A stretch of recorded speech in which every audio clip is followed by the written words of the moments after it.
I am not proud of having that mindset back then, but I was also a teenager. Wish I could go back in time and give my dad a big ol' hug and love him so much more. I still have a lot of healing to do apparently. And again, looking back, do I wish things were different? And do I wish I would have had a beautiful white wedding dress with a beautiful ceremony and pictures to look back on? Yes, but at the end of the day, that just wasn't our story. I didn't even graduate high school because I got kicked out.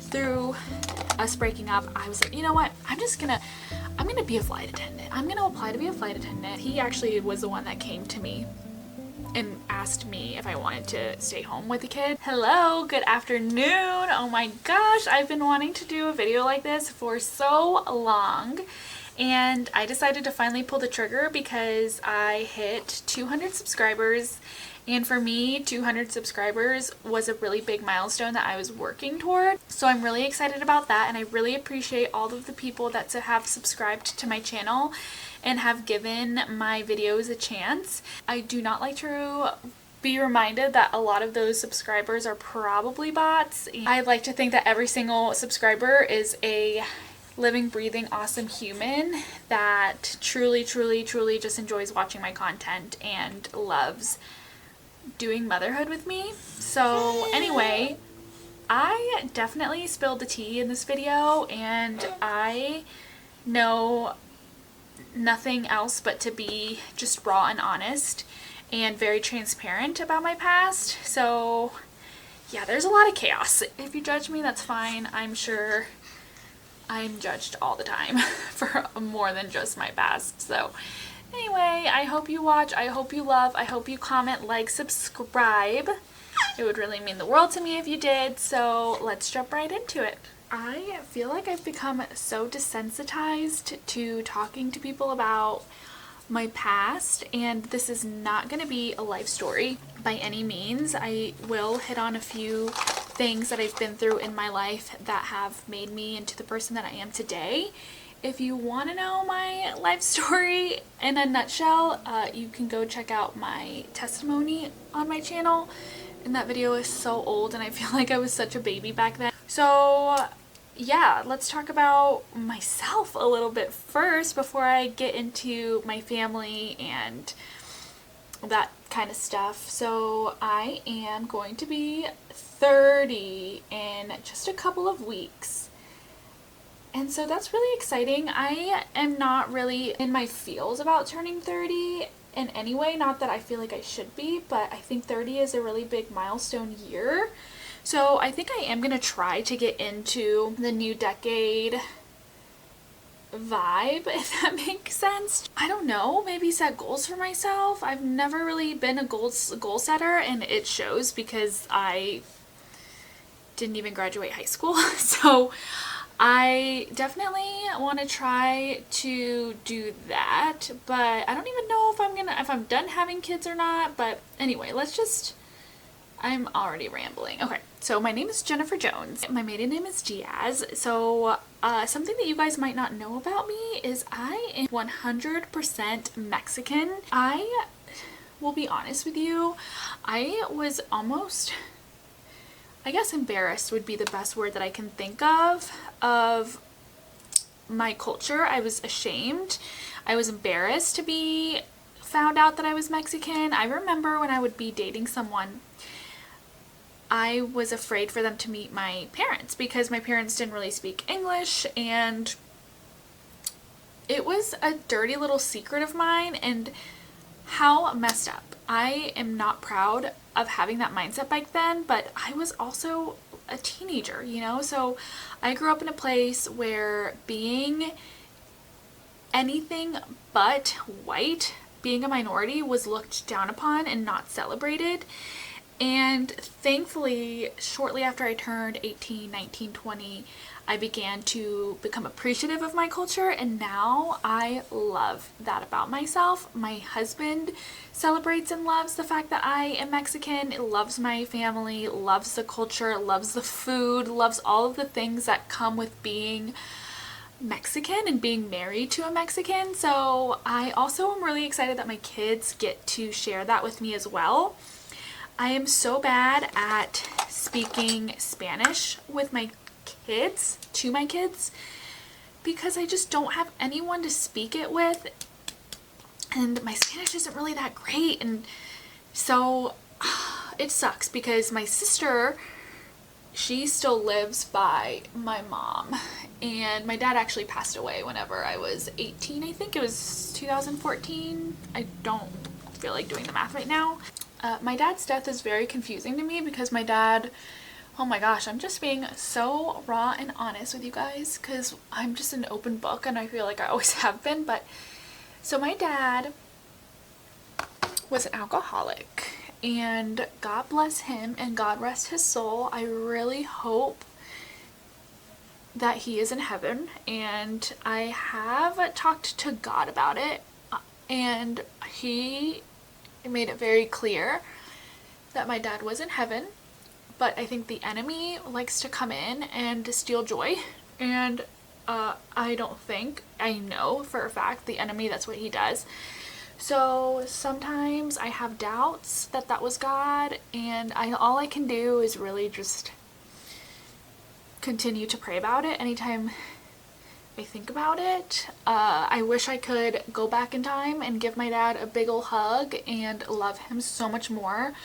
And I was such a terrible, terrible teenager. I was always in trouble. I started getting arrested when I was 18, and my dad, so I guess I was probably like 19 when my dad passed away. So anyway, my dad was always there for me through all of the arrests and the bailing out of jail, and I don't know, I guess we can probably, I don't want this video to get too long, but my mom was definitely more of the one that was like, let her rot in jail out of love, and not because my mom was a bad mom, but just because she was so sick of me, and I know deep down she was praying for me. And I really appreciated my mom's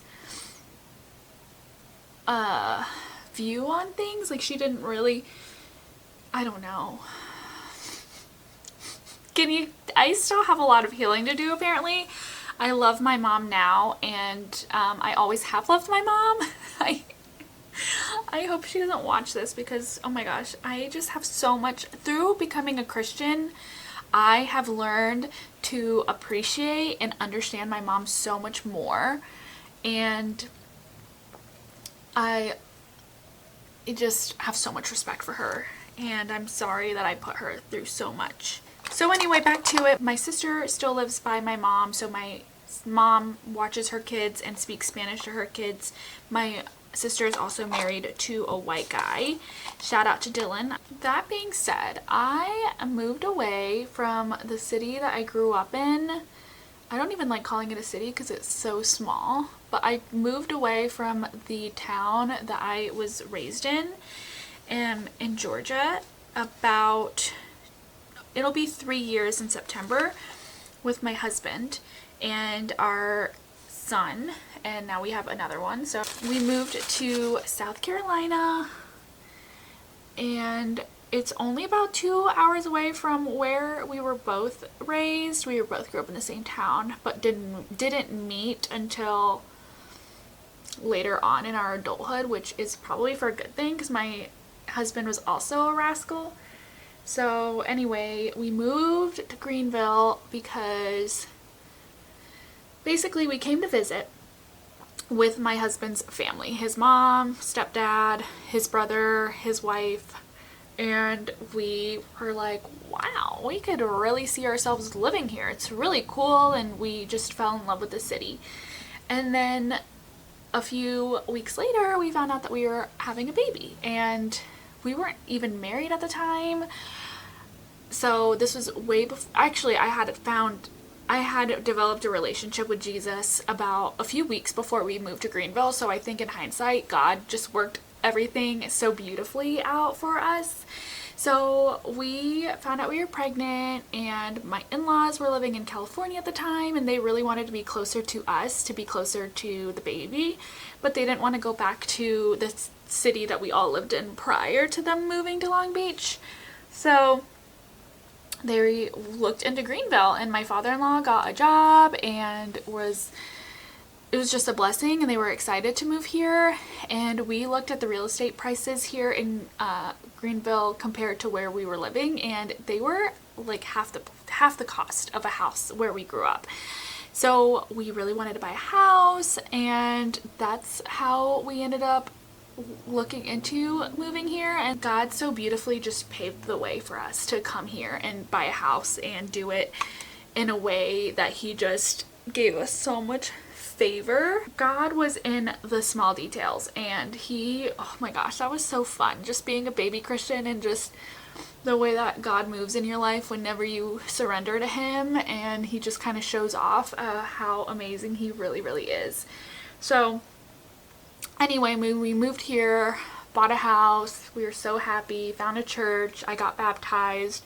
I started getting really convicted about the things that I was watching and listening to, and how they weren't serving me. And I really, really just grew in my faith through our church, through baptism, through conviction, and I love it. Being a Christian is my whole personality. Being a Christian, being a wife, and being a mom, that's everything. That's everything for me. Okay, what else do you guys want to know about me as a person? I don't know. I don't know what other questions to answer about myself, because yeah, like I said, that's all that I have to me, is being a mom, being a wife, and being a Christian. My husband, his name is Griffin, so we call him Griff. Everyone calls him Griff. Griff is amazing, and our relationship started off very rocky. This was before I became a Christian, that we really were living together and doing all the things that Christians are told not to do, but thankfully through God's grace we have worked it all together. So whenever we found out we were pregnant, he was ring shopping, so we were gonna get engaged. And I know it's not a huge important detail to my life, but I do wish that things would have been different for me. Like, as a female, as a wife, we didn't have a wedding, we eloped, everything was just really rushed. But at the same time, I really do cling on to the fact that he wanted to marry me before we found out we had kids, because it just means something to me. And it just means something to me in a silly little way. But obviously, like, we had to really decide whether or not we wanted to have a wedding, ceremony, reception, that kind of thing, or if we wanted to buy a house. And at the time, I just really wanted us to buy a house, and so that's what I told him I wanted us to do, and that's what he, deep down, being a very practical, financially logic person, that's what he wanted to do. And again, looking back, do I wish things were different, and do I wish I would have had a beautiful white wedding dress with a beautiful ceremony and pictures to look back on? Yes, but at the end of the day, that just wasn't our story, and it's fine. It's okay. It really is okay, even though I don't know why I'm being weird. We have been together since 2018, and then we got married in January of 2022, so then we're going on 3 years plus married. And yeah, he is the most amazing father, and he truly, truly worships the ground I walk on, and I love him for that, and I love him. Obviously, I feel like it's so funny because whenever we were dating, he had so many commitment issues, and I'm not going to air out his dirty laundry, but it's just funny to look back on that he really had commitment issues. And then things took a turn right before we got engaged, and the reason that he wanted to propose to me was because he realized that I was the greatest thing that ever happened to him, as he should. And then he just took a 180, and now again we have such a beautiful marriage. Not perfect, of course, none of it's perfect, but we have 2 kids. We have a 4-month-old, so if I hesitate talking about the beauty and how amazing our relationship is right now, listen, we've got a 4-month-old and we are just doing our best. I wish that I don't know, I feel kind of icky recording around him. I don't know. But he is seriously hilarious and the best and so smart. I can ask him a question about basically anything, any topic, and he will know the answer to it.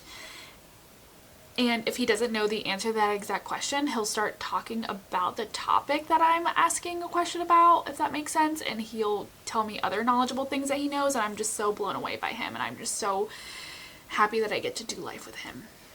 I really hope that at some point you guys will be able to see more of him. So together we have James, who is 3 years old, and he's seriously the best, and Harrison, who is 4 months, 5 months in like a week, which is crazy. It's so funny. If you would have asked us when we first had James, or even before Harrison was born, if we wanted to have more kids, and the answer would have been heck no. But I think I do not feel like our family is complete in any way, shape, or form. I think I want one more. And because Harrison is such a good little baby, he is seriously the sweetest little boy ever, I think that we have him convinced to have one more. I really want a girl. And so yeah, stay tuned for that. We'll see. I don't know. It's funny because I'm in my head, I'm like, oh, the Lord will tell us if we're meant to have another one, even though I feel like he's clearly told me that we're meant to have one more. And I'm still kind of in denial because I'm still sleeping terribly. Harrison's not a good night sleeper. He's a good napper, and I am just, I can't even remember the last time I pumped milk or gave him a bottle or anything like that. So it all falls on me, and honestly I wouldn't have it any other way. So I guess we'll go ahead and dive into that. Just me as a mom. Because of what I had told you guys earlier, I didn't even graduate high school because I got kicked out. There it is. There's the truth. I got kicked out of high school. Okay. And if I'm not mistaken, I think I went over the details of that in my testimony video. But I did get my GED and I did do some college, but I didn't graduate college because I was in the most toxic relationship. And yeah, I didn't finish, and I've always been so good at work.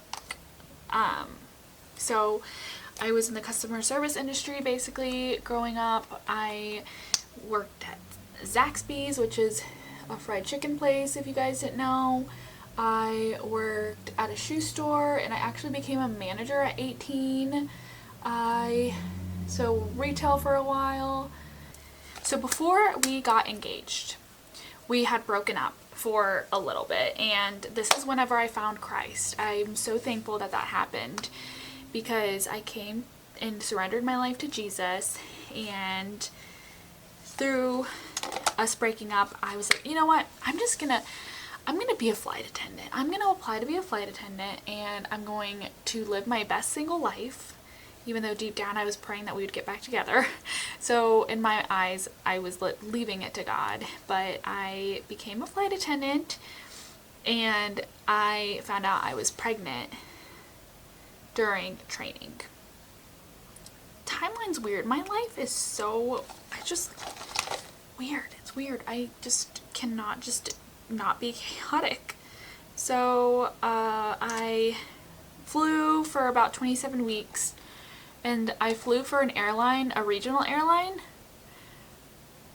It was a wholly owned subsidiary of Delta called Endeavor, and I only flew East Coast, but some of those flights were so small that I was the only flight attendant on them, and because of that, I really felt uncomfy flying. And honestly, being a flight attendant isn't any fun if you're pregnant and married.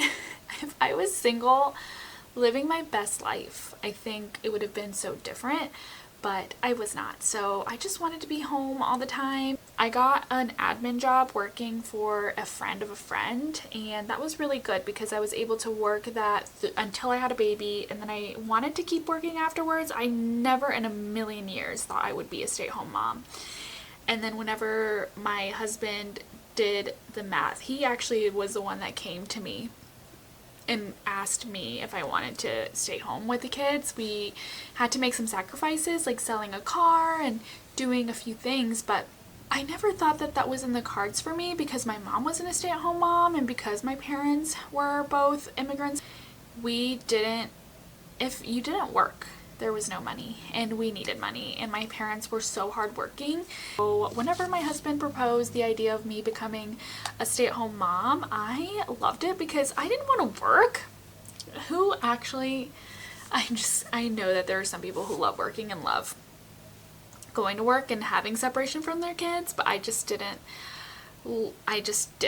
Mentioning all the things that I've mentioned about jobs is I've never really found a job where I've felt purpose and felt like excited about, I guess, but basically being a mom is my purpose here on earth, and I do not plan on going back to work as long as possible. I really want to be on field trips with my kids. I want to be a part of the PTA. I want to do it all. And my camera's gonna die, so I'm wrapping this up quick, but I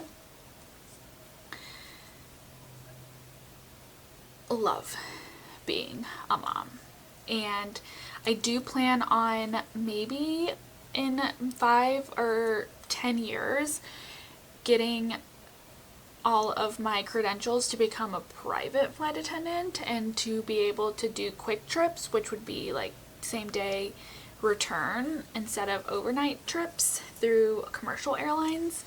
So I don't know, we'll see what happens with that, but I hope that you guys enjoyed this video.